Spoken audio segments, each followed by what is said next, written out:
নমস্কার সকলকে আমার আন্তরিক শুভেচ্ছা অভিনন্দন ভালোবাসা রইল। সকলে নিশ্চয়ই খুব ভালো আছেন।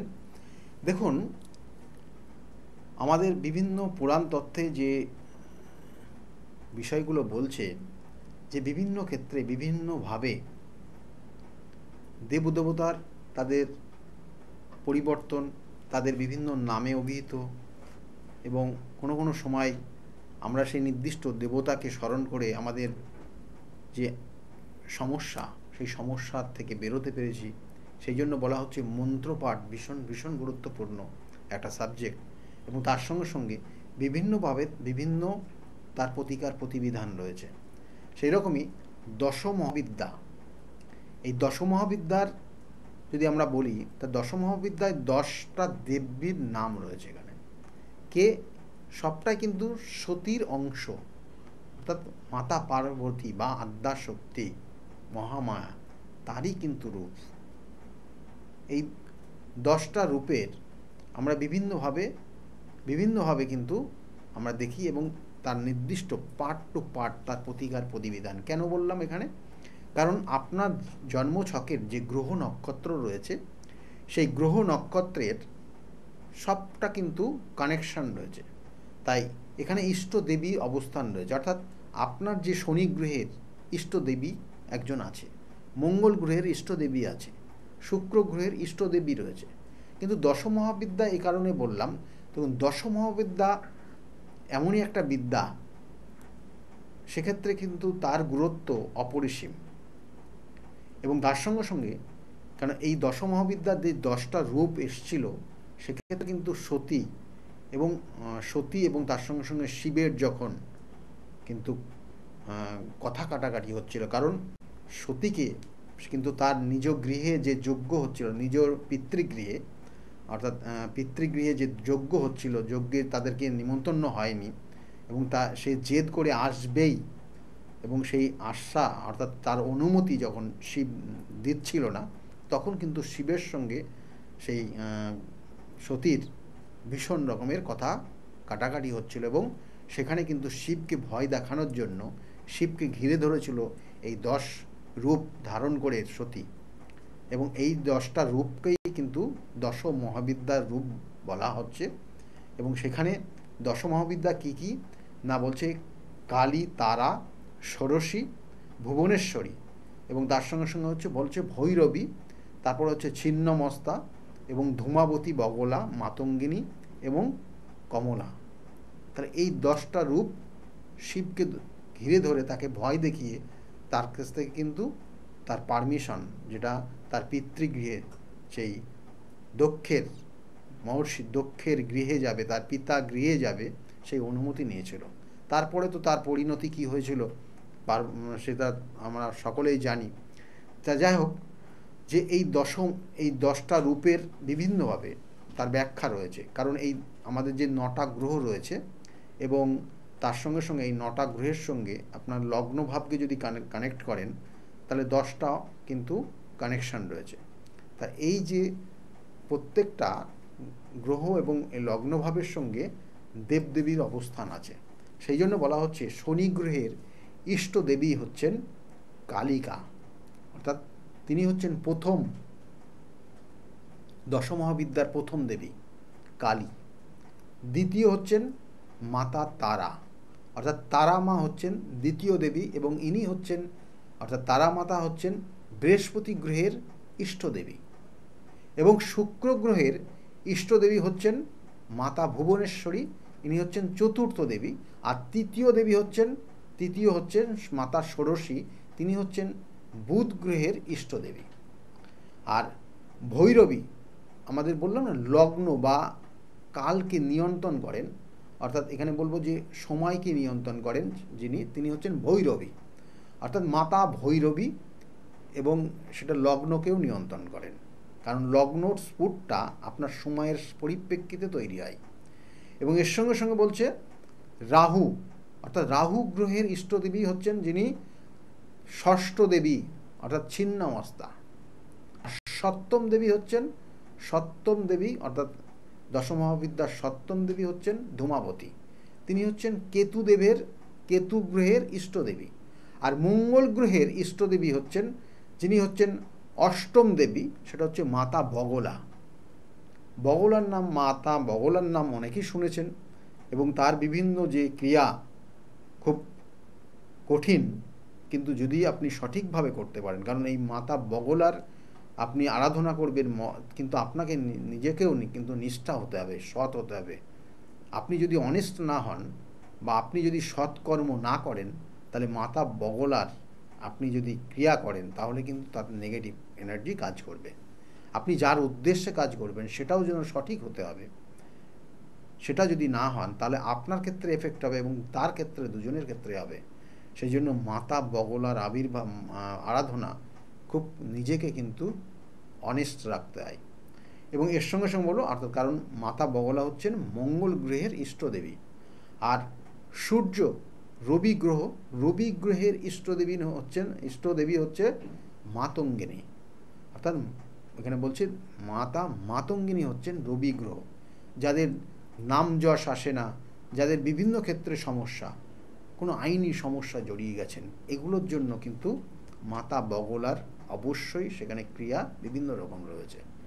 আর তার সঙ্গে সঙ্গে বলবো যে চন্দ্রগ্রহের ইষ্টদেবী হচ্ছেন কমলা। মাতা কমলা হচ্ছেন চন্দ্রগ্রহের ইষ্টদেবী। তাহলে এই হচ্ছে 10টা দেবী এবং 9টা গ্রহের কিন্তু ইষ্টদেবী।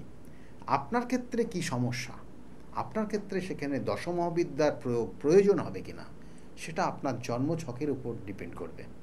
এবং এই দশমহাবিদ্যার প্রয়োগ, কোন দেবীর প্রয়োগ আপনার ক্ষেত্রে হবে, সেটাও কিন্তু ডিপেন্ড করবে আপনার জন্মছক। কারণ একটা জিনিস জানুন, যে আপনার রোগ অনুযায়ী যদি আপনাকে সঠিক মেডিসিন দেওয়া যায়, তাহলে আপনি সেই রোগ থেকে মুক্ত হতে পারবেন। এবং তার সঙ্গে সঙ্গে বলা হয় যে নির্দিষ্ট তিথি নক্ষত্র দেখে এই প্রয়োগগুলো করতে হয়। তিথি নক্ষত্র দেখে তার প্রয়োগ করলে অবশ্যই সেটা কার্যকরী হয়। আর আপনারা জানেন, প্রত্যেক অমাবস্যার তিথি, যেটা আমার নিজ গৃহ মন্দিরে সঠিক নিষ্ঠার সঙ্গে যে কাজগুলো করা হয়, এবং এই নিষ্ঠার সঙ্গে কাজগুলো করা হয়ে বলেই কিন্তু আজকে এত মানুষ তারা কিন্তু ভালো জায়গায় পেয়েছে, তাদের সমস্যার থেকে তারা বেরিয়ে গিয়ে ভালো জায়গা, তারা তাদের আনন্দের সঙ্গে তারা জীবনযাপন করছে। আর তার সঙ্গে সঙ্গে আমার যে কাজ করার পদ্ধতি, যারা গেছেন তারা তো জানেনই, পুরো পদ্ধতিটাই কিন্তু আলাদা রকমের হয়। এবং তার সঙ্গে সঙ্গে এই যে একটা দেখা গেল গত মাসের যাদের কাজ হয়েছে, তাদের আগামী মাসে আবার কাজ হবে। অর্থাৎ যে তিথি নক্ষত্র এবং তার সঙ্গে যে অমাবস্যার তিথি, আমি বারবার বলি অমাবস্যার তিথি একটা নির্দিষ্ট তিথি, যে তিথিতে কঠিন থেকে কঠিনতম সমস্যার সমাধান হয়। অমাবস্যার তিথি এমন একটা সমস্যার, এমন একটা তিথি, যে তিথিতে আপনার দেখা গেল যে সত্যি করে খুব সমস্যা, কঠিন সমস্যার মধ্যে পড়ে গেছেন, সেখান থেকে বেরোতে পারছেন না, সেখান থেকে বের করা যায়। এবং সেই সকল অমাবস্যা যদি আরও বছরের সারা বছরের অমাবস্যার মধ্যে অন্যতম হয়, সেটা তো বলাই বাহুল্য। সেই জন্য বলবো যে আপনার সমস্যা, সেই সমস্যার সঠিক সমাধান, সঠিক প্রতিকার প্রতিবিধান দেখতে হবে। আবার বলছি, কোন তিথিতে আপনার প্রয়োগ করলে ভালো হবে, সেটা ডিপেন্ড করবে আপনার জন্ম ছকের উপর। এবং আমি বারবার বলি, আমার যে কাজগুলো করা হয়, কখনো কামাখ্যাতে করা হয়, কখনো বেনারসে করা হয়, কখনো তারাপীঠে করা হয়। তিথি নক্ষত্র দেখে সমস্যার পরিপ্রেক্ষিতে আপনার কাজগুলো করে আমরা দিই। সেই জন্য আজকে আপনারা উপকারও পান। আর আমার চেম্বারগুলো একটু বলে দিই। চেম্বারগুলো হচ্ছে প্রত্যেক রবিবারের দিন আমার কাঁচরাপাড়া চেম্বার রয়েছে, প্রত্যেক সোমবারের দিন আপনারা কিন্তু ব্যারাকপুরে পাবেন এবং শ্রীরামপুরে পাবেন, প্রত্যেক মঙ্গলবারে চেম্বার রয়েছে আপনারা কালীঘাটে চেম্বার পাবেন, বুধবারে হাওড়া ময়দানে পাবেন, বৃহস্পতিবারে কৃষ্ণনগর পাবেন, শুক্রবারে আপনারা হাতিবাগানে পাবেন, এবং শনিবার এবং অন্যান্য দিনগুলো কোনো কোনো সময় বাইরের চেম্বার রয়েছে, কখনো বহরমপুর, কখনো বর্ধমান, কখনো তারাপীঠ, কখনো কিন্তু অন্য জায়গায়। এবং কখন কোথায় চেম্বার, সেটা নিচের স্কলের দিকে লক্ষ্য রাখুন, সেখানে ডিটেলসটা লেখা থাকবে। আর বুকিং নাম্বার বলে যে নাম্বারটা যাচ্ছে, ওই নাম্বারটা আপনি নোট ডাউন করে রাখুন। আপনার কিছু সমস্যা বা কোনো কিছু জানার থাকলে পারে অবশ্যই ওই বুকিং নাম্বারে ফোন করলে আপনাকে অবশ্যই গাইড করবে কোন চেম্বারে আপনার জন্য অ্যাপয়েন্টমেন্ট দেওয়া যেতে পারে। যাই হোক, দেখুন জন্মছকের বিভিন্ন সমস্যা, তার কারণেই আপনার হয়তো আজকের এই দুর্দশা তৈরি হয়ে গেছে। কারণ একটা মানুষ কিন্তু 100% হয় না, তার মধ্যে কোথাও না কোথাও সমস্যা থাকেই, এবং সেই সমস্যাকে প্রতিবিধান করে, সমস্যার সমাধান করে আগিয়ে নিয়ে যাওয়ার নামই কিন্তু জীবন। আপনি যখন আপনার সমস্যাকে প্রতিবিধান করে আপনার সমস্যা থেকে আপনি বেরিয়ে গিয়ে আপনি যখন ভালো জীবন যাপন করবেন, তখন আপনার মধ্যে একটা আনন্দের প্রভাব থাকবে অন্যরকম, আপনার মধ্যে একটা উৎসাহ উদ্দীপনা তৈরি হবে অন্যরকম, যেটা আপনার মধ্যে যে কঠিন সমস্যার থেকে বেরিয়ে এসে যে সুখের আশা আপনি দেখতে পারেন। যাই হোক, বিশেষ করে বারবার বলি যে আমাদের জন্মছকে রাহু বিভিন্নভাবে সমস্যা তৈরি করে, মঙ্গল বিভিন্ন সমস্যা তৈরি করে।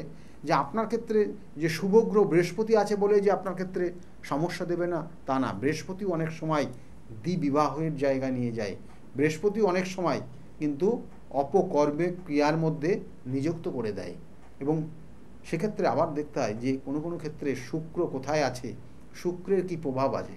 সুতরাং গ্রহ 9টা গ্রহই আপনার ক্ষেত্রে কোন গ্রহটা অশুভ আছে, কোন গ্রহটা শুভ আছে, ডিপেন্ড করবে আপনার জন্মছকের উপর।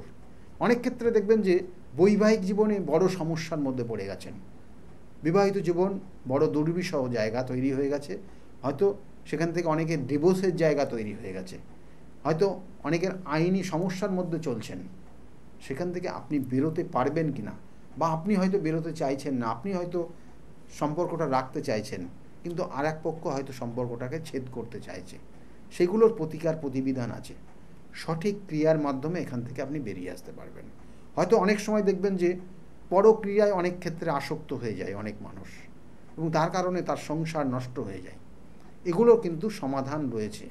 এবং এর সঙ্গে সঙ্গে দেখবেন যে অকারণে অবাধ্য সন্তান, যে রাহুর কারণে বা কোনো কোনো ক্ষেত্রে লগ্নপতির নির্দিষ্ট পাওয়ার না থাকার কারণে অনেক সময় এই সন্তান অবাধ্য হয়ে যায়, বা কোনো কোনো ক্ষেত্রে তার নির্দিষ্ট সিদ্ধান্ত নিতে তারা পারে না, ভুল সিদ্ধান্ত নিয়ে তারা বিভিন্ন রকমের বড় রকমের সমস্যায় পড়ে যায়।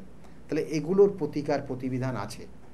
আপনার ক্ষেত্রে দেখা গেলো জীবনে বারংবার আপনি বাধা পাচ্ছেন, সেটা হয়তো আপনার কালসর্পযোগ, মাঙ্গলিক দোষ, হতে পারে আপনার ক্ষেত্রে শাপিত দোষ, হতে পারে আপনার ক্ষেত্রে গ্রহণ দোষ, হতে পারে আপনার পিতৃদোষ, যার কারণে হয়তো আজকে আপনার বাবার সঙ্গে অ্যাডজাস্ট হচ্ছে না, বা কোনো কোনো ক্ষেত্রে পিতৃদোষের কারণে দেখা যাচ্ছে আপনার সন্তান আসছে না। অনেক সময় দেখা যাচ্ছে যে পূর্বজন্মের হয়তো আপনি এমন কোনো কর্ম করে বসেছেন যে কর্মের কারণে এই জন্মে আপনাকে ভোগ করতে হচ্ছে, এবং খুব কষ্টের মধ্যে ভোগ করছেন। অনেক মানুষ দেখা যায় দেখবেন যে সারাটা জীবন তারা কষ্টের মধ্যেই চলে, আর্থিক টানাটানির মধ্যে দিয়েই কিন্তু সারাটা জীবন পার করে যায়। তাহলে এগুলো কেন হয়? কারণ তাদের ক্ষেত্রে কিন্তু তাদের পূর্ব জন্মের কর্মফল তাদেরকে কিন্তু সমস্যা ফেলে। আবার দেখবেন অনেক মানুষ যে খুব কম বয়সে খুব ভালো জায়গায় পৌঁছে যায়, কারণ তারা আগের জন্মের ওইখান থেকেই অর্থাৎ সমাপ্ত হয়েছিল, আর এই জন্মে ওইখান থেকে তারা শুরু করে। প্রত্যেকের ক্ষেত্রে এটাই হয়, অর্থাৎ আপনি আগের জন্মে যেখান থেকে সমাপ্তি করেছিলেন সেখান থেকে এই জন্মে শুরু করেছেন। সেই জন্য দেখবেন অনেক অনেক ছোট ছোট বাচ্চারা তারা শিল্পীর জগতে এসছে, তারা এত সুন্দর তাদের শিল্পীর জ্ঞান রয়েছে, যে জ্ঞানে অনেক বড়দেরকেও কিন্তু টেক্কা দিতে পারে। তাই এই জায়গাগুলো প্রতিবিধান আছে, কারণ আপনার ক্ষেত্রে হয়তো সমস্যার জায়গা আছে, সেই সমস্যার থেকে বেরোনোর জন্য সঠিক সময় সঠিক তিথি নক্ষত্র দেখে এবং সঠিক স্থান কাল পাত্রে তার যদি প্রতিবিধান করা যায়, অবশ্যই সেখান থেকে বেরিয়ে আসতে পারবেন। সকলে ভালো থাকবেন। আজকের মতো এই পর্যন্তই। নমস্কার।